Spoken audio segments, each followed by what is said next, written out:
Le secteur du BTP est le deuxième plus gros producteur de déchets en France, environ 300 millions de tonnes par an. Essentiellement des déchets inertes, peu polluants, briques, céramiques, pierres, tuiles ou béton. Mais que deviennent ces déchets? Ils saturent certaines décharges ou constituent peu à peu des montagnes de 20 mètres de haut dans des centres d'enfouissement. Pourtant, une grande partie du gisement peut être valorisée, voire recyclée, comme le béton. Focus sur une usine de recyclage, tout proche de Paris. Ici, les déchets arrivent déjà triés. Bonjour. Va falloir débâcher par contre, s'il vous plaît. Les contrôles sont stricts. Caméras, bordereaux de traçabilité pesés. Et lorsqu'il y a un doute sur le contenu, un test chimique est effectué sur un échantillon. Si ce test s'avère positif, on refusera le client. En quel cas, si c'est négatif, on lui autorisera l'accès à nos sites. Bien entendu, si le camion est refusé, nous lui ferons un bordereau de refus pour expliquer au client dans quel cas nous avons refusé son camion et qu'il doit se mettre en conformité pour que nous ayons le plaisir de l'accueillir. Donc là, on voit que ça ne devient pas blanc, donc on voit qu'il n'y a aucun effet, c'est bien du béton. Pourquoi tant de précautions? Parce que ce déchet, une fois broyé, concassé, déferraillé, nettoyé, va redevenir un produit. Donc ça, c'est notre produit gamme 100% béton en 0,315. Donc 0,315, ça veut dire que le plus petit granulat fait 0, ce sont des fines, et le plus gros fait 31,5 mm. Et ce type de matériau est tout à fait approprié pour aller en sous-couche routière avec les prescriptions de compactage et de mise en œuvre classiques comme pour des matériaux naturels. Cailloux ou graves de béton, ces produits doivent être de qualité. Et pour en être sûr, ils sont constamment testés en laboratoire. Exemple avec la fragmentation. Donc on prend la fraction gravillon du matériau préparé, on introduit dans la machine.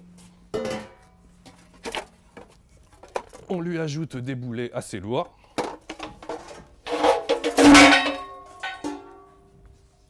Ensuite, on ferme la machine va tourner, le gravillon va rester au fond et les boulets, eux, vont être entraînés par la machine. Il y a une barre à l'intérieur. Quand les boulets rencontrent cette barre, ils tombent sur le matériau et l'écrasent. Et ça pendant 500 fois. Au bout de ces 500 tours, on va regarder ce qui est parti en fraction sable, donc a été détruit par cet essai, et ça simulera du coup le passage des camions et l'influence qu'ils peuvent avoir sur le matériau, et donc la résistance du matériau à la fragmentation. Pourquoi une telle recherche de qualité? Parce que ces matériaux sont notamment utilisés en technique routière, et il y a des normes à respecter. Exemple, sur ce chantier, des canalisations vont être installées sous la route. Ici, la terre évacuée ne peut pas être réutilisée. La terre en place n'est pas de qualité suffisante par rapport aux obligations de résultat demandées par le client final. Du coup, on évacue cette terre vers une décharge de classe 3 et on va réutiliser des matériaux concassés pour finaliser la structure routière. Parce qu'il y a des obligations de compactage de résultats et avec une grave béton concassé, on obtient largement les résultats demandés. 75% des déchets béton viennent des travaux publics. Mais comment orienter ces producteurs de déchets vers des usines de recyclage plutôt que vers des centres d'enfouissement, grâce à leur présence près des centres urbains? Contrairement aux idées reçues, les travaux publics, c'est des petits chantiers urbains. Donc c'est des petites quantités. Et comme ça doit être des chantiers furtifs, c'est des petites quantités qui régulièrement sont obligés d'évacuer du chantier pour après ramener des matériaux au plus vite pour que le soir, le chantier soit propre, etc. Et le camion est plus qu'un engin, un matériel de transport, c'est un matériel de manutention sur le chantier. Donc il doit réduire au plus court ces distances, et qui plus est, en venant chez nous, donc il a à proximité un exutoire pour ses déchets, mais c'est surtout qu'il repart avec des matériaux. Donc dans l'organisation du chantier urbain, c'est avoir un site de proximité qui lui donne le double intérêt de déposer ses déconstructions plus repartir avec des matériaux. Économiquement, ça lui correspond tout à fait. Mais pourquoi ne pas recycler le béton pour refaire du béton dans de nouvelles constructions et créer ainsi un nouveau débouché? C'est l'objectif du projet national Rossi Béton qui va durer 4 ans. Des recherches sur les technologies, les procédés, les matériaux et enfin sur les aspects réglementaires. Il faudra aller jusqu'au point de dire quelles sont les évolutions que l'on peut mettre dans les textes normatifs et réglementaires, c'est-à-dire, est-ce qu'il y aurait des incitations à utiliser ce type de granulat? Est-ce que ce sont des politiques locales par exemple?